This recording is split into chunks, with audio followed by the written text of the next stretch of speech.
Portugal are a side that not many people are talking about when it comes to Euro 2024, and for me that's a bit of a mistake, because they really should. Welcome to our Euro 2024 preview. We're going to be talking the strengths and weaknesses, as well as everything in between, from some of the major teams attending Euro 2024 this season. Today we are talking Portugal.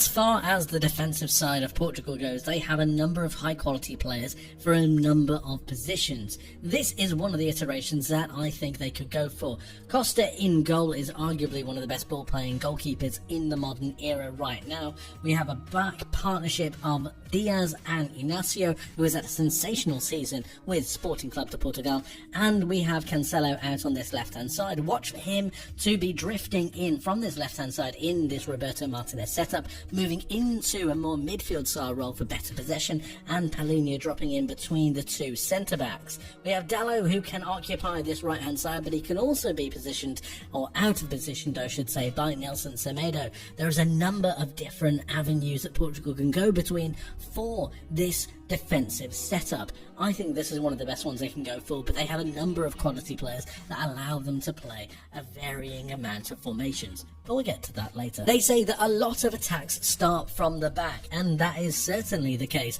for Portugal, especially with Gonçalo Inácio in the side. He is one of the best ball-playing centre-backs that we can see at Euro 2024 this season, with a pass completion rate of 89.1%, putting him in the 89th percentile in Europe's top 5 leagues, as well as the amount of passes that he's attempted. His progressive passes at 8.56 per 90 is extremely impressive, making him an extremely dynamic player who likes to play the ball forwards. The idea of Cancelo going into midfield not only gives Portugal a better defensive stability when it comes to holding on to the ball, but also at the same time allowing Palhinha to drop just gives an extra option, splitting these centre-backs and allowing Dalot to go quite high. The play of Cancelo to move into a more midfield role really highlights his own creative abilities. We know that he's extremely good on the ball, and that's why they want to really highlight this. If we take a look at some of his statistics, they're here on the screen on the right hand side. 5.03 progressive passes per 90 is extremely useful. 3.75 progressive carries per 90 as well. And then we can see some of the other real highlighted stats. Successful take-ons 2.45 for a right back or a left back. Just any kind of defender, this is extremely useful. His creation stats are off of the charts, and I really do think that moving him into a more central area will no doubt give more control, more creativity to this Portugal setup and allow them to go forwards that little bit better. Palhinha is a defensive powerhouse, and it's having him in this side as that main central defensive midfielder to be aggressive when he needs to, but at the same time drop back for those passes as well. Moving into a standard back four, Palhinha can then go and roam and be a little bit more aggressive, and we can see that in some of his statistics as well. 5.07 tackles per 90 in the Premier League this season, but putting him in the 99th percentile. He's just so good. Interceptions, blocks, clearances, just so very defensively solid, and then he's able to drop deep, recycle the ball around to the players who want to go forwards, want to have that creativity, and it makes for Portugal to be a very, really well balanced side.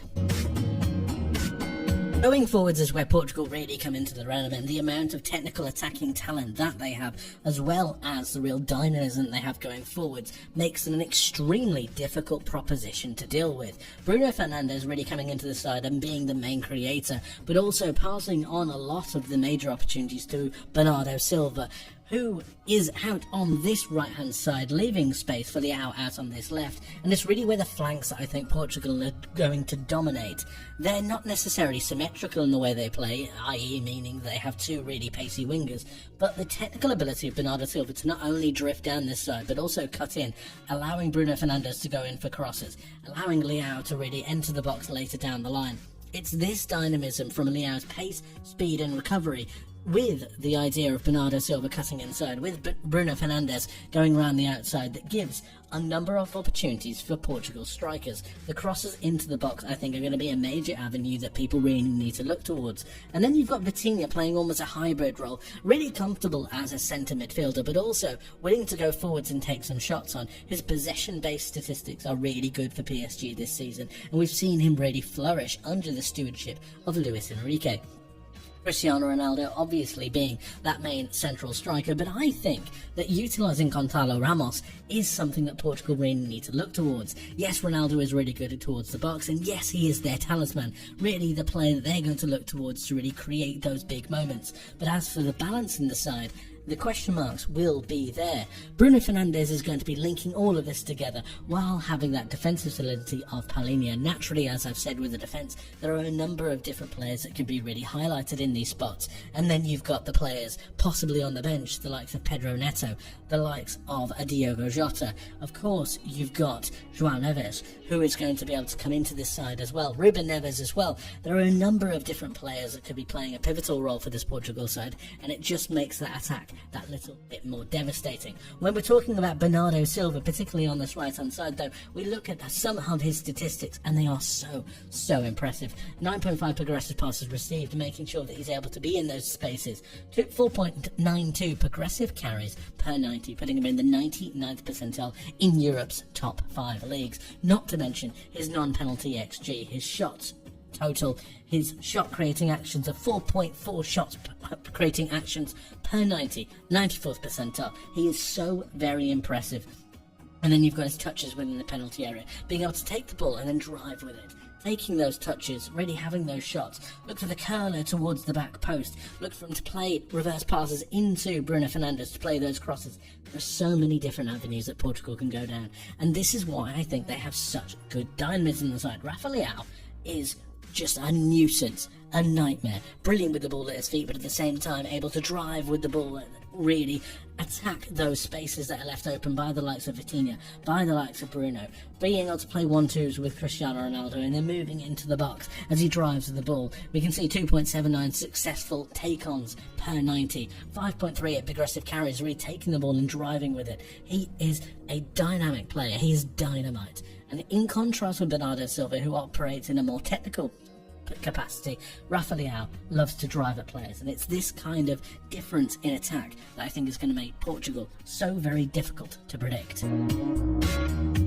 One of the biggest strengths for Portugal, for me, is the depth and quality that they have in this entire side, and the tactical flexibility that Roberto Martinez is able to draw on.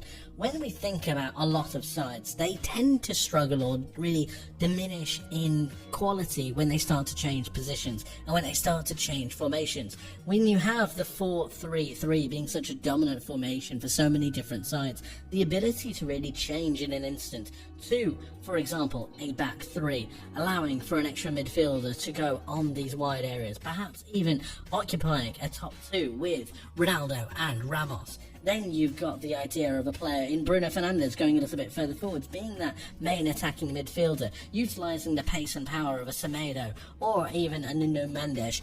It's really, really dynamic, and the ability for them to switch different sides of play, to really have two attackers, to have a main creative central attacking midfielder, while also having two main holding pivots and a defensive back line that can be made up of both experience in Pepe or even a youngster in Antonio Silva. The real mixture of and blend of youth and experience, along with a heap ton of talent, makes Portugal such not only a dynamic side tactically, but also a very physical, really dominating and very, very exciting side.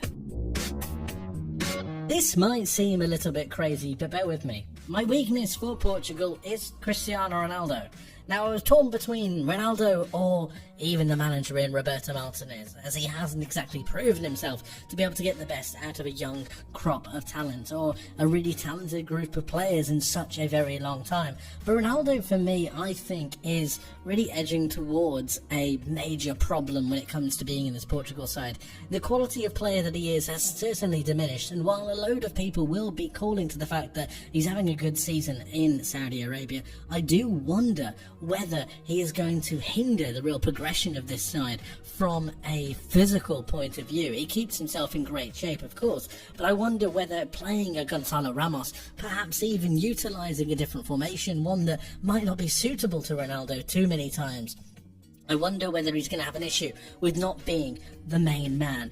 And that is something that I do think might start to hinder Portugal if he starts to get frustrated, if they try to play everything through him.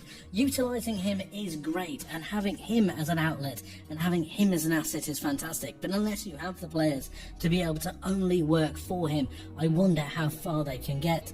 Defensively, he is nearly non-existent. From corners, he's fine, but for the most part, I do think that Portugal are going to be lacking from a striking point of view in a more defensive role. And there are going to be some times when he will need to be that little bit more defensive, when he's going to need to utilise a number of different assets. And yes, his experience might help him out here, but I just have a feeling that the over-reliance or the need to be reliant on him from a Martinez point of view, from a Roberto Martinez point of view, I fear that he's going to want to use Ronaldo a little bit too much.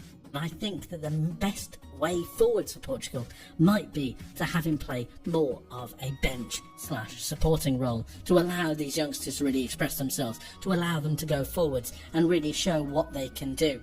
And really, Portugal can't evolve as a squad if they don't start to phase out their ever-present star. But let me know what you guys think about that one. My player to watch for Portugal has to be Bruno Fernandes. I just think that he is a sensation, and with Manchester United, arguably one of the worst Manchester United sides that we have ever seen, he still managed to put up over 20 plus goals and assists in their season, and that is fantastic. Watch for him to really be the main architect for a load of attacks that Portugal have.